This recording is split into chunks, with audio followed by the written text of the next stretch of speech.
Okay, good morning.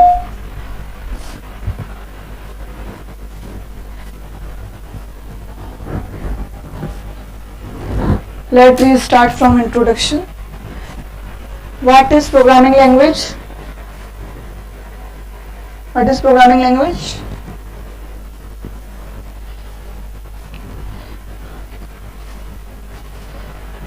Like normal languages, programming language is used for performing computer tasks. Okay. So, programming language is categorized into three categories: machine level language, assembly language, and high level language. Okay. So, we have two categories of programming language basically: low level language and high level language. Then low level language is categorized into two parts: low level machine level language and assembly language. ठीक है. Then high level language. What is machine level language?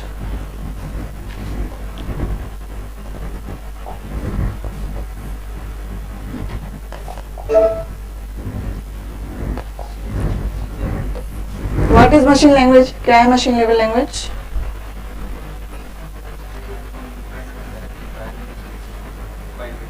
या जिसको computer directly understand कर सकता है, उसको जिसको translation की बिल्कुल जरूरत नहीं है, जो कि डायरेक्टली किसकी फॉर्म में होता है, जीरो बाइनरी फॉर्म में होता है, जिसको हमें कन्वर्जन के लिए किसी भी ट्रांसलेटर की जरूरत नहीं है. That means machine level language is a set of instruction executed directly by a computer's central processing unit.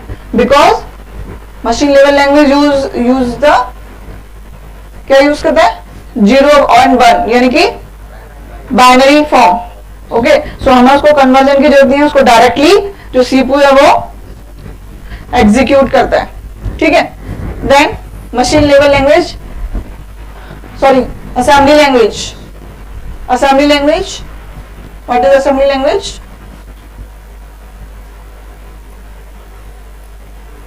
What is assembly language? Assembly language is a low level language, programming language for a computer which is a very strong correspondence. ये क्या use करता है? Mnemonics codes. क्या use करता है? Mnemonic codes. Okay. So assembly language is correspondence between the language and architectures, machine code, instructions. Okay.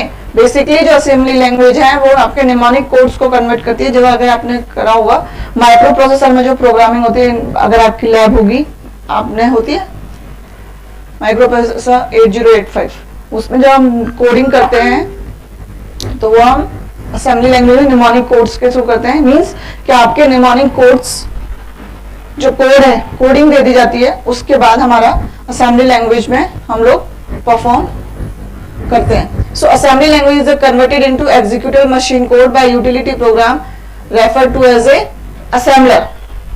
Okay, we have translators. What is translator?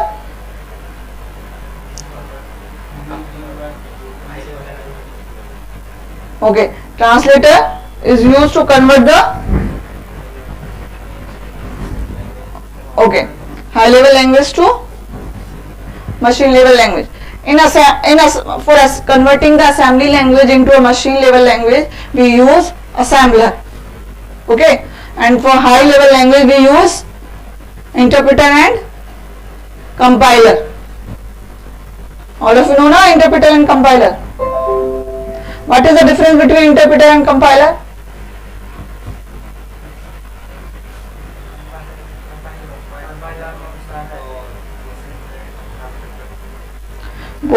Interpreter and compiler both are used for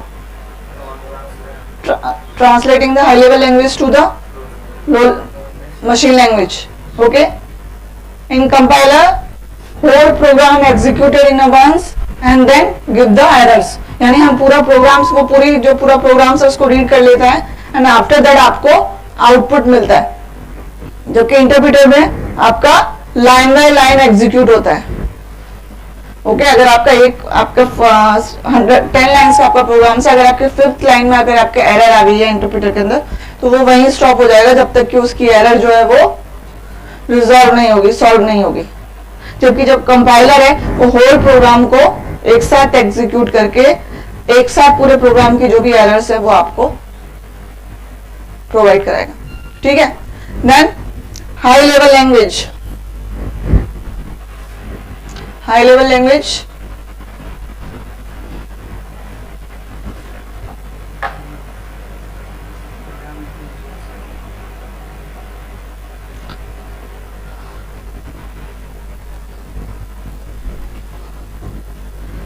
high level language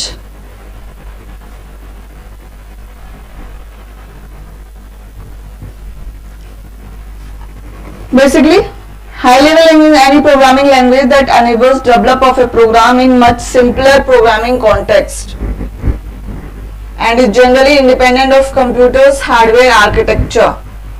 Okay, high level language has a high level of abstraction from the computer and focuses more on programming logic rather than an underlying hardware components as memory addressing and register util. Basically अगर मैं normal difference में बात, normal constant context में बात करूं तो आपका जो machine level language, high level language, why we use high level language more and more. हम लोग लो लेवल में मशीन लैंग्वेज की तरह क्यों यूज नहीं करते या असेंबली लैंग्वेज क्यों नहीं यूज कर रहे? हम ज्यादातर हाई लेवल लैंग्वेज ही यूज कर रहे हैं। क्यों? आप जो भी प्रोग्रामिंग करो C, C plus plus, Python, इन्हीं में करो। वाई? क्या आप मशीन लेवल लैंग्वेज में कोडिंग किस तरीके से होती है? 0 and 1 बाइनरी फॉर्म है। Have you remember that code?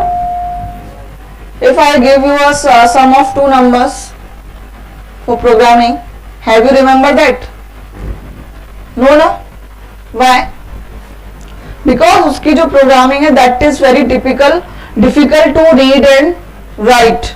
Means आपको याद करने के लिए और आपको लिखने के लिए बहुत डिफिकल्ट है। आप कोडिंग आप उसको लर्न कर भी लेंगे तो भी वेरी वेरी डिफिकल्ट। ठीक है। And assembly language that is basically dependent on computer's hardware architecture. मैंने बताया ना अभी, जैसे असेंबली लैंग्वेज है आपके 8 जो निमोनिक कोड्स उसमें प्रोवाइड किए जाते हैं। तो इफ यू यूज 8085 आपका जो निमोनिक कोड्स है वो डिफरेंट होगा।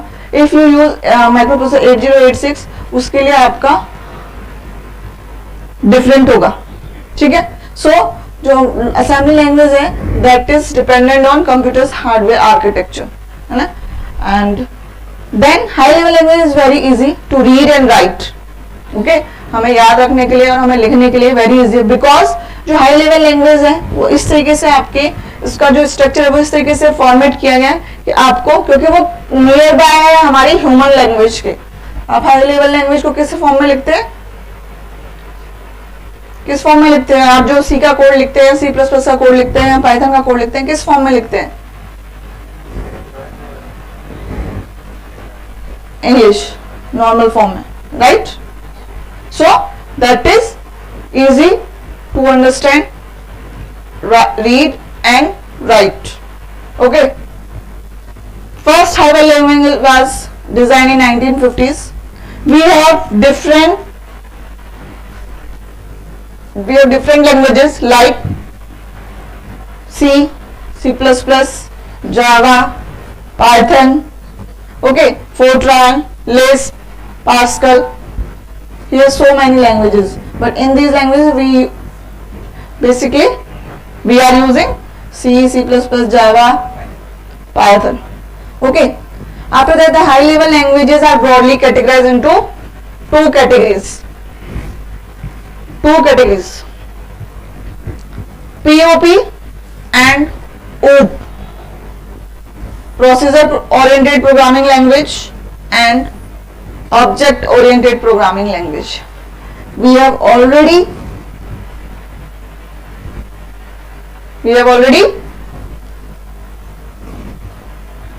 done procedure oriented programming language like C. Okay. Now in your syllabus you are studying object oriented programming language. Okay.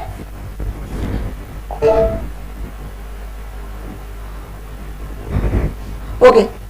Now we recall procedure oriented programming language. Main ही imply कर रहा है ना आप, इसका जो नेम है procedure object oriented program, procedure oriented programming language, name ही आपका प्रोसीजर. दैट मीन्स कि in POP the problem is viewed as sequence of things to be done such as reading, calculation and printing. That means we emphasis on procedure. In POP we emphasis on procedure, process, okay, steps. Okay, so main function, function 1, function 2, function 3 means कि आपका जो procedure oriented programming basically consist of writing a list of instruction और actions for computer to follow and organizing these instructions into group known as functions.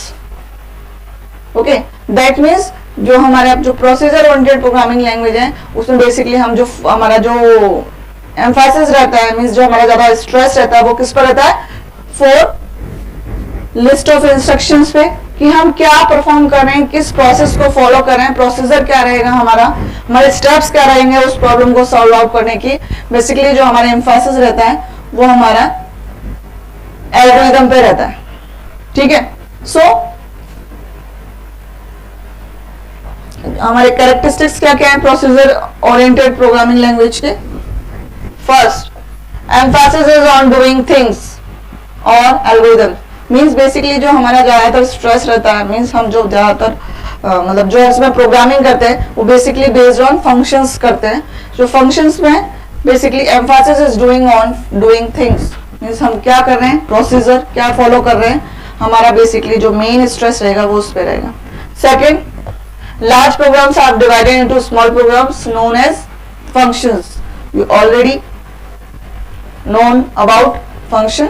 Okay, so one more thing, large programs are divided into small program. means हम इस programming के अंदर अपने जो large problem है उसको हम डिवाइड कर सकते हैं स्मॉल प्रोग्राम्स के अंदर. किसके थ्रू, फंक्शन के through. Next, most of the functions share global data. ठीक है, that next, data move openly around the system from function to function. That means one हमारा जो डेटा है that is movable from one function to another function. Okay, then function transforms data one form to another. that means कि आपके जो functions हैं उसमें capability है कि आपका एक फॉर्म से दूसरे फॉर्म में अपने जो डेटा है उसको ट्रांसफॉर्म कर सकते हैं. And employs top down approach in program design. Means हम यहाँ जो फॉलो करते हैं वो हम टॉप डाउन डिजाइन को फॉलो करते हैं. मीन्स हम टॉप से चलते हैं, मीन्स हम प्रॉब्लम से स्टार्ट करते हैं एंड उसके बाद उसको डिवाइड करते जाते हैं स्मॉल प्रोग्राम्स के अंदर. एंड जब हम जो स्मॉल जो प्रोग्राम्स जो हम स्प्लिट करते हुए चले जाते हैं अपने जो प्रॉब्लम्स हैं इन्हें स्मॉल प्रोग्राम्स, और स्मॉल प्रोग्राम्स को हम सॉल्व करते हैं.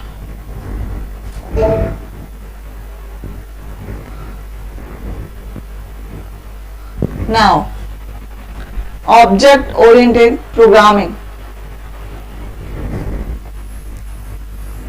Object oriented programming. Oops. Basically, object oriented programming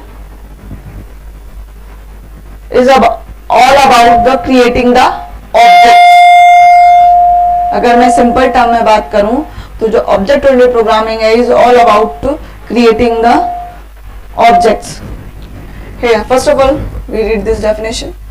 Object-oriented programming as an approach that provides a way of modularizing programs by creating partition memory area for both data and functions that can be used as templates for creating copies of such modules on demand.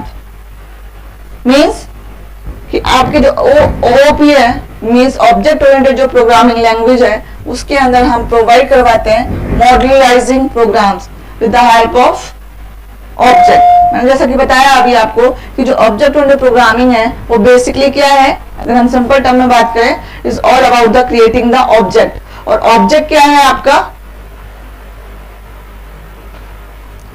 Object क्या है आपका,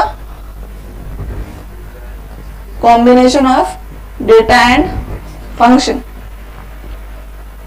okay, जिसके अंदर जो object है उसमें data भी है एंड फंक्शन भी है। ओके, और जो डेटा है that is represent to properties of object and functions और methods representing the behaviour of the object. Okay, so हम जहाँ ऑब्जेक्ट ओरिएंटेड प्रोग्रामिंग में हम लोग बेसिकली ज्यादातर जो काम करते हैं वो हम ऑब्जेक्ट क्रिएटिंग का काम करते हैं। मीन्स ऑब्जेक्ट के थ्रू हम सारा काम करते हैं। जो हमारी रियल वर्ल्ड जो हमारी रियल बेसिकली जो हमारी ओप जो प्रोग्रामिंग लैंग्वेज है, ओप्स है, ऑब्जेक्ट ओरिएंटेड प्रोग्रामिंग लैंग्वेज है, वो बेसिकली ज्यादा नियर है, क्लोजर है टू द रियल वर्ल्ड। ठीक है, वो ज्यादातर रियल वर्ल्ड के क्लोज है। ठीक है, for example like dog, dog is an object. तो डॉग जो है एक ऑब्जेक्ट है, उसका डेटा क्या होगा, प्रॉपर्टीज क्या होंगी, it's breed, it's name, its colour, okay okay, and उसका फंक्शंस क्या रहेंगे, मीन्स उसकी बिहेवियर क्या रहेगा, बार्किंग, वॉकिंग, प्लेइंग, वो क्या है उसका बिहेवियर और मेथड। ठीक है, सो जो ऑब्जेक्ट्स हैं वो आपस में कम्युनिकेट भी कर सकती है, कम्युनिकेट करती है by passing the messages. Okay, so features क्या है हमारे ऑब्जेक्ट ओरिएंटेड प्रोग्रामिंग लैंग्वेज के, आपको अब समझ में आ ही जाएगा। Mphasis on doing rather than procedure, यानी कि बेसिकली हमारे जो ऑब्जेक्ट ओरिएंटेड प्रोग्रामिंग लैंग्वेज है उसके अंदर हम जो एम्फासिस देते हैं बेसिकली वो ज्यादातर हमारा डेटा पे रहता है रेदर देन प्रोसीजर। ठीक है, हम इसमें पीओपी में हम क्या कर रहे थे, प्रोसीजर पे ज्यादा एम्फासिस था, डेटा पे नहीं था। जबकि ऊप्स के अंदर हमारा जो एम्फासिस रहता है वो किस पे रहता है, किस पे रहता है, डेटा पर बजाय प्रोसीजर के। Programs are divided into what are known as objects. मैंने बताया कि जो हमारा ओप है वो बेसिकली क्या करते हैं, ऑब्जेक्ट्स क्रिएट करते हैं हम उसके अंदर। सो प्रोग्राम्स आर डिवाइडेड इनटू, हम जो प्रोग्राम है उसको डिवाइड कर देते हैं, उसको क्या कहते हैं हम यहाँ पे, ऑब्जेक्ट। ठीक है, क्या कहेंगे हम उसको, object. Then data structure are design such that they characterize the object. Means हम डेटा स्ट्रक्चर इस तरीके का डिजाइन करते हैं जो कि आपका कैरेक्टराइज कर पाए किसको, ऑब्जेक्ट को। ठीक है, जो ऑब्जेक्ट को कैरेक्टराइज कर पाए। After that function that operate on the data of an object is are tied together to the data structure. मैंने दिखाया यहाँ पे ऑब्जेक्ट में क्या है, दो चीजें हैं, एक तो हम डेटा पे काम करते हैं, ओके,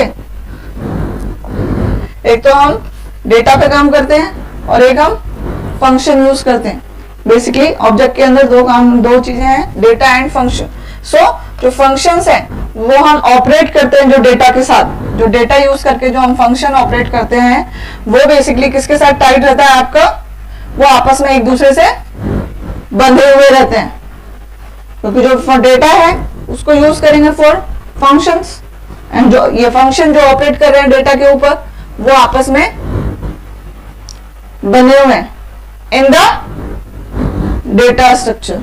किसी भी एक ऑब्जेक्ट का जो डेटा है और फंक्शन है वो आपस में, जो भी फंक्शन है ऑब्जेक्ट का, वो उसके डेटा पे जो भी काम कर रहे हैं, ठीक है, ऑपरेट कर रहे हैं, वो आपस में टाइड है। Next, data is hidden and can't be access by external functions. Yes, आपके जो ऑब्जेक्ट ओरिएंटेड प्रोग्रामिंग लैंग्वेज है उसके अंदर फैसिलिटी है कि हमारा जो अनइम्पोर्टेंट डेटा है, जो हमें यूजर को नहीं दिखाना है या सामने वाले को जो नहीं दिखाना है, वो हमें उसको हम हिडन कर सकते हैं। उसको जो एक्सटर्नल फंक्शन है वो उसको एक्सेस नहीं कर सकता। लाइक कि आपको अगर कार खरीदने जानी है तो आपको क्या जरूरत है, उसका कलर क्या है, उसका मॉडल क्या है, कौन सी कंपनी की है, कितना एवरेज है, आपको यही पता करना है ना। आपको ये तो नहीं पता करना कि उसका जो 4 स्ट्रोक इंजन है वो किस तरीके से काम करता है, नहीं ना। तो ये आपके लिए अनइम्पोर्टेंट हो गया ना कि वो 4 स्ट्रोक इंजन क्या काम करना है, that is not important for you. So we can hide the data in the object oriented programming language. Next, objects में communicate with each other through functions. I already told you कि जो objects हैं ये आपस में communicate कर सकती हैं with the help of functions. New data and functions can be easily added, right. हम इसमें जो नया डेटा है और कोई भी फंक्शन है वो हम इजीली ऐड कर सकते हैं, क्योंकि जो भी हम काम कर रहे हैं या ऑब्जेक्ट्स की फॉर्म में काम कर रहे हैं, आप न्यू ऑब्जेक्ट क्रिएट करिए और उसको हम इजीली इसमें ऐड कर सकते हैं। Follow bottom up approach in program design. जबकि हम पीओपी में हम कौन सी डिजाइन यूज कर रहे हैं, टॉप डाउन, लेकिन ओप्स के अंदर हम कौन सी यूज कर रहे हैं, bottom up approach. Okay, clear.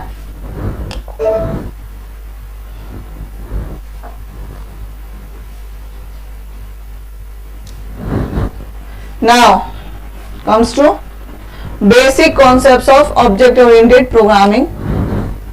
Okay, we have some basic concepts. Basically अगर मैं बात करूं आपको मेन जो concept PIE, we call PIE principles. Basically polymorphism, inheritance and encapsulation. That means PIE, P for polymorphism, I for inheritance and E for encapsulation.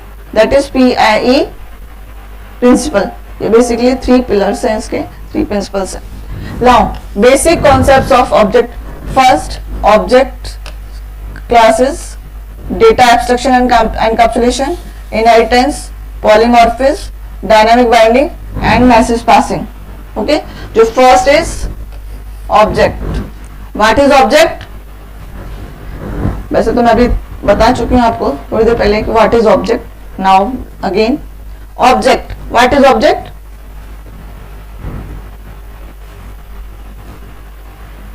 Yes? No? Idea?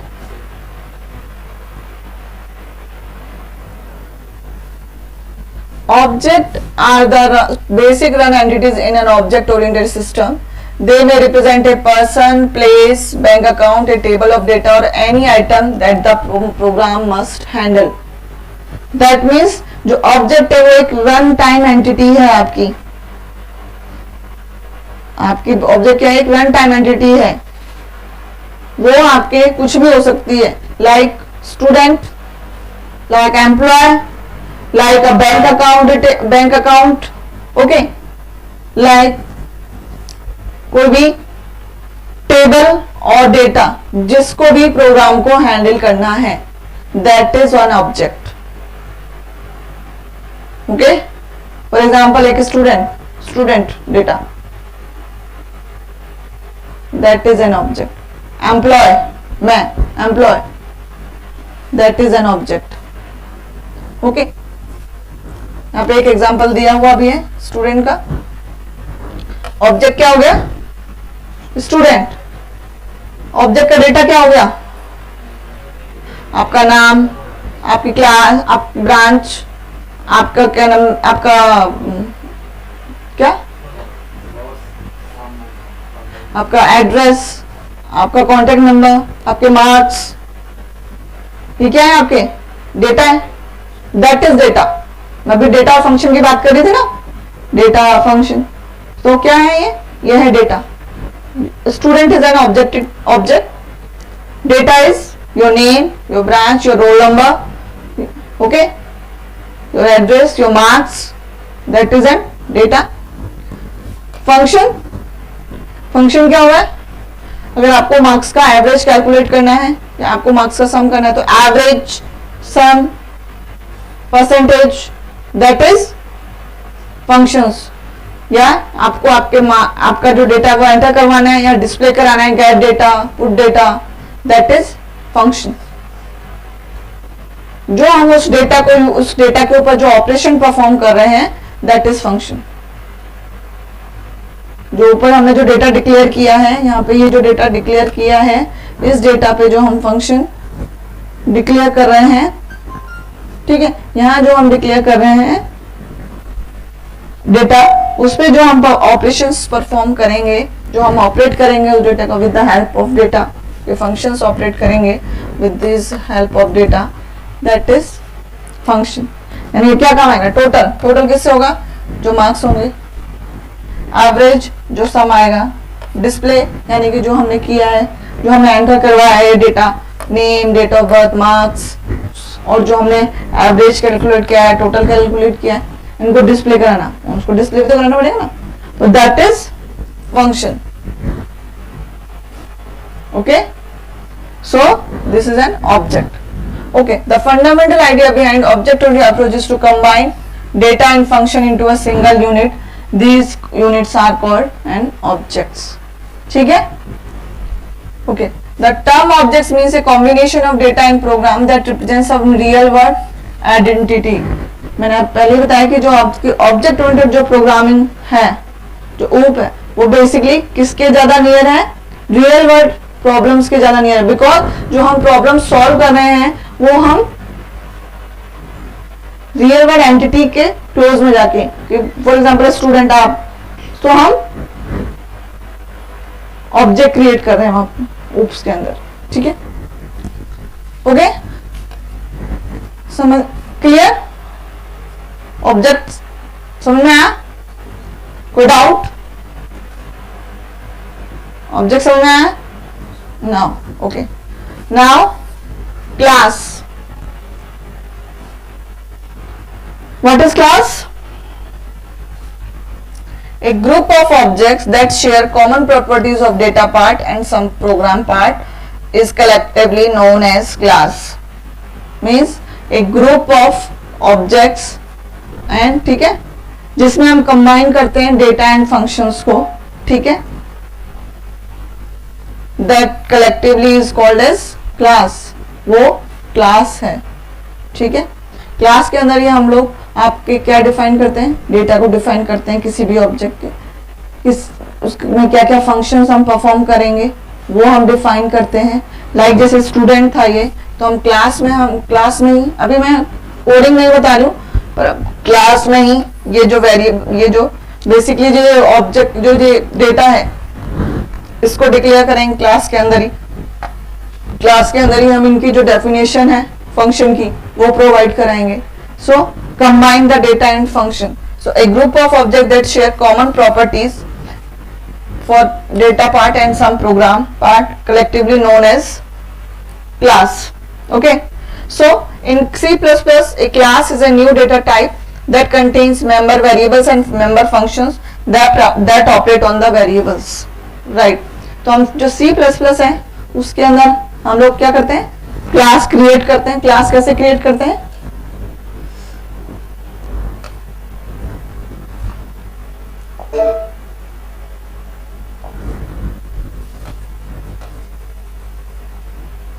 ठीक है, class and class का name. ठीक है, for example जैसे student है तो student, ठीक है, एंड इसके अंदर हम डेटा को भी इसमें ही डिक्लेयर करते हैं और मेंबर फंक्शंस को यूज करते हैं। क्लास क्या क्या कंटेन करती है? Data, members and member functions. Okay, like जो क्लास है वो एक नया डेटा टाइप है इन C++, जो कि मेंबर वेरिएबल्स। मेंबर वेरिएबल्स कौन से हैं? These are for student object, these are member data members. क्या हो गई है, data members. And member functions, these are member functions जो कि ऑपरेट करते हैं किसके ऊपर, ऑन द वेरिएबल्स. ठीक है.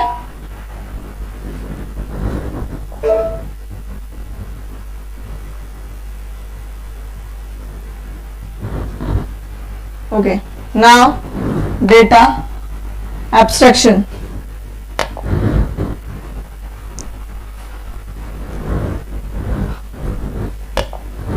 Now next concept is data abstraction.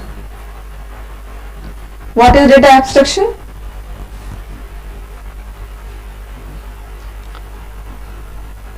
Then means abstraction refers to the act of representing essential features without including the background details or explanations.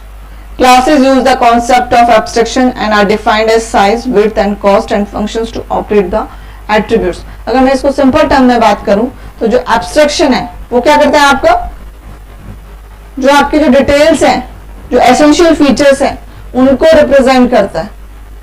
And इसी के अंदर एब्स्ट्रैक्शन के साथ एक और कॉन्सेप्ट रहता है अपना, एंड डेटा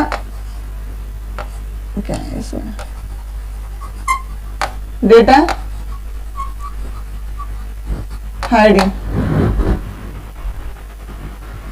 एब्स्ट्रैक्शन के साथ ही हमारा and data hiding. That means कि जो आपके एब्स्ट्रैक्शन है उसमें हम जो एसेंशियल फीचर्स हैं उन्हीं को शो करते हैं, और जो हमारे जो अनइम्पोर्टेंट फीचर्स हैं फॉर द यूजर्स उनको हम हाइड कर देते हैं. ठीक है. तो एब्स्ट्रैक्शन का मतलब है कि सिर्फ जो एसेंशियल फीचर्स हैं जो रिप्रेजेंट कर वही हम रिप्रेजेंट करते हैं.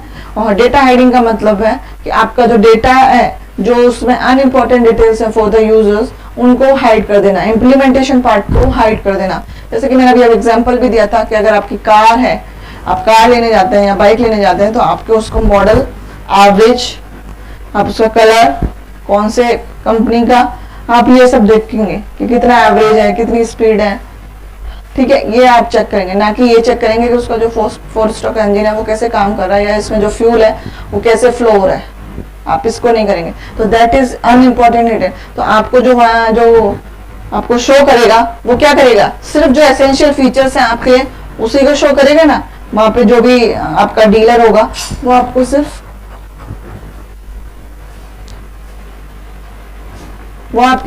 जो अनइम्पोर्टेंट जो आपके जो लिए जो अनइम्पोर्टेंट डिटेल है, मीन जो इम्प्लीमेंटेशन पार्ट है कि आपका वो फ्यूल कैसे उसके अंदर फ्लो होगा उसको तो नहीं शो करेगा ना. वो आपको क्या शो करेगा, सिर्फ जो आपके लिए इंपॉर्टेंट है, जो आपके लिए एसेंशियल है, जो फीचर्स आपके लिए एसेंशियल है कि भाई इसका ये कलर है, इसकी ये एवरेज है, इसका ये बहुत स्मूथ है, इसमें ये फंक्शंस हैं, ये फीचर्स हैं, ये मेन जो आपके लिए इंपॉर्टेंट है. आप उसके जो इंटरनल पार्ट में तो नहीं जाओगे, आप इंटरनल डिटेल्स में तो नहीं जाओगे ना. तो that is data abstraction and data hiding. Clear, समझ में आया? Okay. Data encapsulation. Data encapsulation, wrapping up of data and function into a single unit, that is encapsulation. Means the wrapping of data and function into a single unit is known as encapsulation. The data is not accessible to the outside world and only those functions which are wrapped in the classes can access it. Okay, these functions provide the interface between the object's data and the program. Basically अगर मैं simple term में बात करूं तो encapsulation क्या है कि आपका एक सिंगल यूनिट के अंदर, क्लास के अंदर आपका रैप करना डेटा को, डेटा एंड फंक्शन को एक सिंगल यूनिट के अंदर रैपिंग करना, दैट इज एनकैप्सुलेशन. और एनकैप्सुलेशन के अंदर इसने लिखा है कि data is not accessible to the outside world. Means कि इसके अंदर हमारे पास एसेस फंक्शंस हैं जिसके थ्रू हम डिफाइन करते हैं कि आपका जो कौन सा डेटा आपका बाहर यूज होगा, कौन सा क्लास के अंदर यूज होगा. उसके अंदर हमारे एसेस फंक्शन, एसेस उसके अंदर आते हैं, हमारे एसेस मेंबर्स के अंदर आते हैं, हमारे पब्लिक, प्राइवेट एंड प्रोटेक्टेड. वो हम जब डिटेल में पढ़ेंगे उस टाइम पे हम पढ़ेंगे.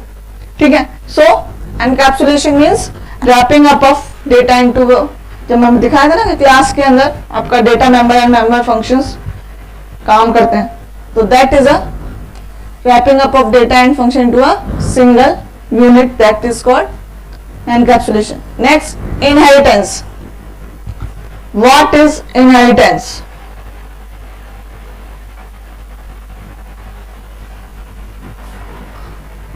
इनहेरिटेंस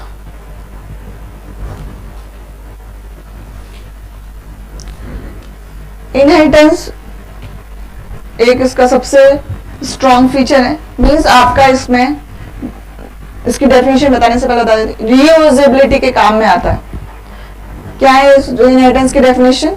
कि inheritance is the process by which we acquire the properties of one object into the another object, or the inheritance is the process by which objects of one class acquire the properties of another class. Means कि आप एक object की जो properties है आप उसकी properties को inherit कर सकते हो दूसरी क्लास के अंदर. लाइक आपको एक ही फीचर आपको दोनों में यूज करना है, ठीक है, सेम फीचर यूज करना है आपको एक क्लास से दूसरी क्लास के अंदर, तो आपको वो बार बार लिखना नहीं पड़ेगा, आप उसको डायरेक्टली इनहेरिट कर सकते हैं. आपको एक जगह से दूसरी जगह बार बार वो कोड, तो रीयूजेबिलिटी ऑफ कोड इसका जो मेन फंडा है इसको यूज करने का, वो क्या है, आपका जो मेन कॉन्सेप्ट है वो ये है कि आपको एक कोड को बार बार ना लिखना पड़ेगा, रीयूजेबिलिटी हो जाती है हमारी यहाँ पर. दैट मीन्स कि आपकी जो क्लास है, अगर एक क्लास के अंदर आपने कोई फीचर यूज कर लिया है, अगर उसी की जरूरत आपको नेक्स्ट क्लास के अंदर है, तो आप उसको बार बार लिखे, आपको वो वही सेम कोड नहीं लिखना पड़ेगा, आप उसको डायरेक्टली इनहेरिट कर सकते हैं फ्रॉम द, एक्वायर कर सकते हैं हम उस फंक्शन के थ्रू, कोड के थ्रू उसको डायरेक्टली. हमें पूरा का पूरा कोड बार बार लिखने की जरूरत नहीं है बाय यूजिंग इनहेरिटेंस. तो मीन्स जो इनहेरिटेंस है वो क्या आपका फीचर प्रोवाइड करता है, reusability, reuse mechanism, reusability of code. अगर आपको कभी भी क्वेश्चन आता है ना रीयूजेबिलिटी किस कॉन्सेप्ट है, तो वो होते हैं आपके इनहेरिटेंस से, इनहेरिटेंस, ठीक है. लाइक कि एक आपके फ्लाइंग वर्ड्स है, एक आपके नॉन फ्लाइंग वर्ड्स है, लेकिन दोनों के क्या होंगे, फीदर्स तो होंगे, पंख, ठीक है. इधर फीचर्स अलग होंगे, नॉन फ्लाइंग और फ्लाइंग के चाहे फीचर्स अलग होंगे, लेकिन फीदर्स तो दोनों में होंगे. दे ले एक्स भी दोनों ही देते होंगे. सो ये जो कॉमन फीचर्स है, कॉमन प्रॉपर्टीज है, वो हम डायरेक्टली क्या कर सकते हैं, इनहेरिट कर सकते हैं दोनों ही क्लासेस में, फ्लाइंग में और नॉन फ्लाइंग में. भाई बर्ड एक कॉमन क्लास हो गई आपकी, बर्ड क्या हुई आपकी कॉमन क्लास हो गई. बर्ड क्लास में आपके दो कैटेगरी है, एक flying birds and non flying birds, लेकिन इनके जो कॉमन फीचर्स हैं क्या है, they have feathers and they lay eggs, ये टू कॉमन फीचर्स. तो ये दोनों कॉमन फीचर्स फ्लाइंग में भी है, नॉन फ्लाइंग में भी है. तो इनको आप बार बार अलग अलग लिखने से अच्छा है कि आप उसको कॉमन फ्लाइंग में भी लिखेंगे, नॉन फ्लाइंग में भी लिखेंगे. सो हम इनको क्या करें, डायरेक्टली जो कॉमन है बर्ड्स जो क्लास है उसमें से हम उसको जो बर्ड ऑब्जेक्ट उससे हम डायरेक्टली इनहेरिट कर लेंगे दोनों में ही. समझ में आया, क्लियर हुआ व्हाट इज इनहेरिटेंस सबको, हो गया ना, ठीक है. शो क्लियर, ठीक है. सो दैट इज मेन फंडा फॉर यूजिंग बाय इनहेरिटेंस. समझ आया कि हम इनहेरिटेंस क्यों यूज करते हैं. Polymorphism, polymorphism, poly means many and morphism means forms. Polymorphism means to ability to take more than one form, ability to take more than one form, यानी कि एक ही नेम से हमारे इसके अंदर एबिलिटी है कि एक ही नेम से हम डिफरेंट फॉर्म्स में हम इसको यूज कर सकते हैं. An operation may exhibit different instance. The behavior depends upon the type of data used in the operation. कि हम उसमें किस टाइप का डेटा यूज कर रहे हैं हमारा उस पर डिपेंड करेगा बिहेवियर, कि क्या एग्जीक्यूट होगा, क्या बिहेवियर रहेगा आपके ऑब्जेक्ट का, वो डिपेंड करेगा आपने किस टाइप का डेटा उसको दिया है। लाइक एग्जांपल अगर मैं बताऊं तो लाइक आपके पॉलीमॉर्फिज्म के अंदर कि आपने एक फंक्शन है आपका शेप, आपका शेप फंक्शन है, ठीक है। अगर इसके अंदर आपने सर्किल पास कर दिया तो क्या होगा, सर्किल ड्रॉ हो जाएगा। अगर आपने इसमें रेक्टेंगल पास कर दिया तो आपके रेक्टेंगल ड्रॉ हो जाएगा। अगर आपने इसके अंदर स्क्वायर पास कर दिया तो आपके स्क्वायर ड्रॉ हो जाएगा। दैट मीन्स एक ही नेम है शेप, एक ही फंक्शन है shape, but it has ability to take more than one form, यानी एक ही नेम से हमने 3 यूज करें। सो जो पॉलीमॉर्फिज्म है उसका बेस्ट जो पार्ट है वो है loading, overloading, that is function overloading और operator overloading. Okay, a language feature that allows a function or operator to given more than one definition. The type of the argument which the function or operator is called determines which function will be used. Means function, आपका function name तो एक ही है, एक ही दिया है हमने यहाँ पे शेप। अब इसमें जिस टाइप का आप आर्गुमेंट पास करेंगे, आप जो भी टाइप ऑफ डेटा होगा उसके अकॉर्डिंग वो आपको रिजल्ट प्रोवाइड कराएगा। यानी कि जो behaviour depends upon the type of data used in the operation. कि आपके अपने अगर यहाँ पे सर्किल है तो वो सर्किल, वो अगर रेक्टेंगल है तो रेक्टेंगल, वो अगर स्क्वायर है तो स्क्वायर।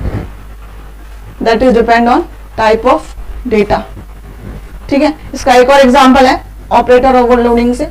फॉर एग्जांपल आप प्लस है, प्लस ऑपरेटर एक ही है, प्लस ऑपरेटर सेम है, बट इसके साथ अगर हम इंटीजर वैल्यूज को पास कराती हूं मैं, अगर 2 + 3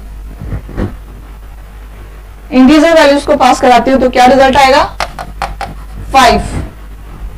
यानी आपको क्या मिलेगी, एडिशन मिलेगा, इन दोनों का एडिशन। बट अगर इसको मैं स्ट्रिंग के साथ पास कराती हूं, Shashi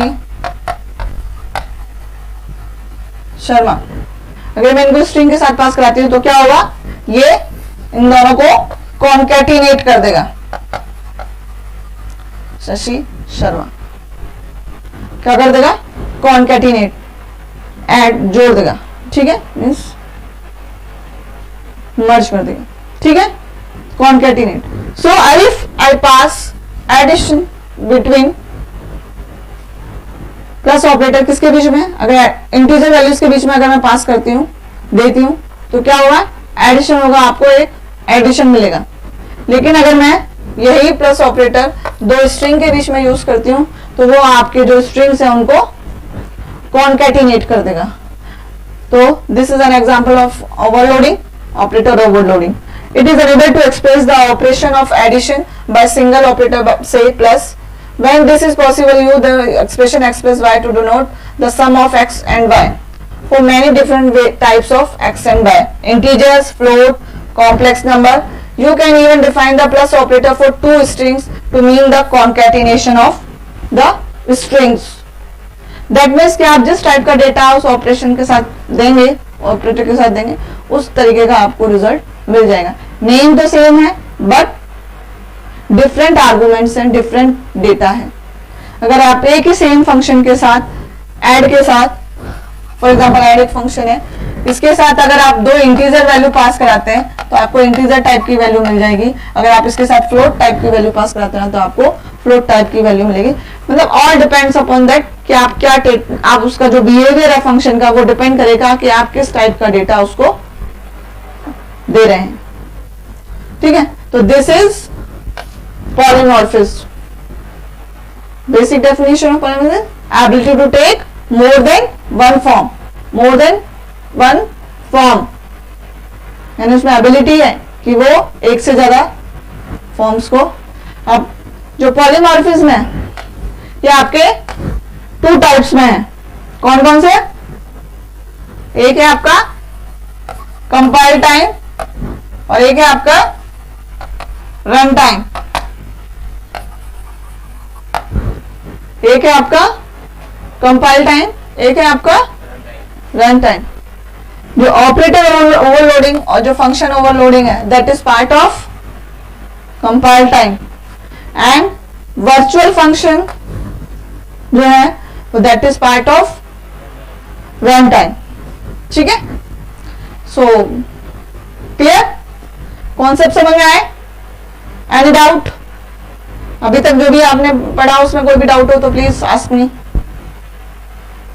object, class, encapsulation, inheritance, polymorphism. Okay, now next dynamic binding.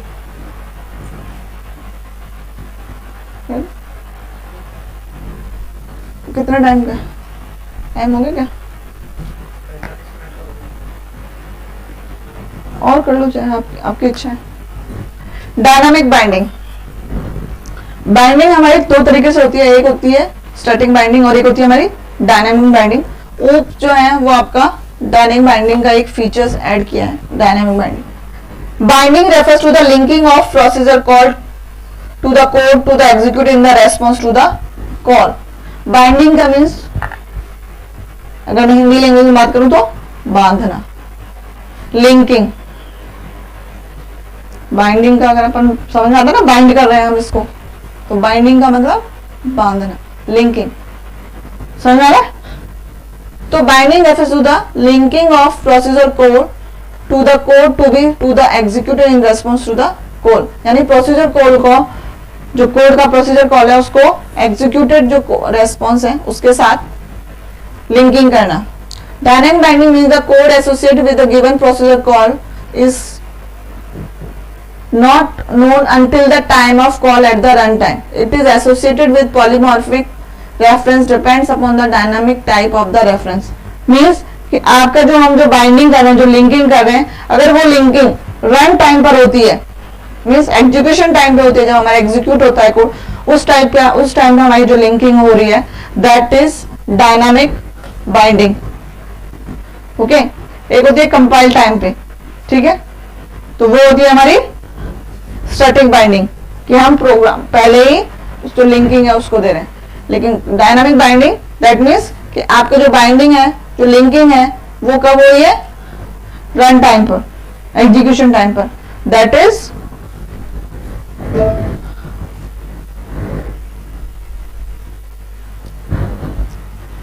Dynamic binding. Okay, now message passing. What is message passing?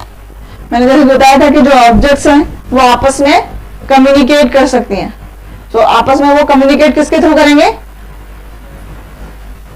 Message के थ्रू, मैसेज पासिंग के थ्रू। ठीक है, सो मैसेज पासिंग का सिंपल सा कॉन्सेप्ट है, an object oriented programme consist of a set of objects that communicate with each other. वो आपस में जो कम्युनिकेशन करती हैं, जो ऑब्जेक्ट्स, दो ऑब्जेक्ट अगर आपस में कम्युनिकेट करेंगे तो किसके थ्रू करेंगे? Through the message passing. A message for an object is a request for execution of a procedure and therefore will invoke a function procedure in the receiving object that generates the desired result.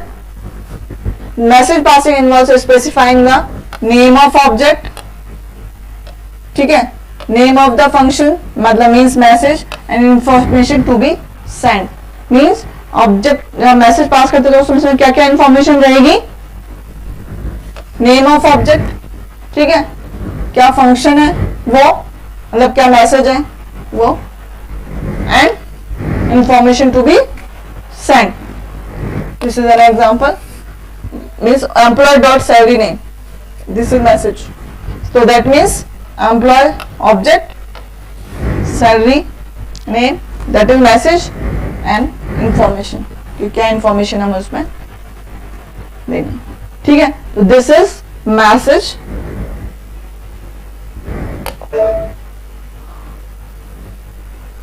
passing. Okay, so these are basic concepts of OOP.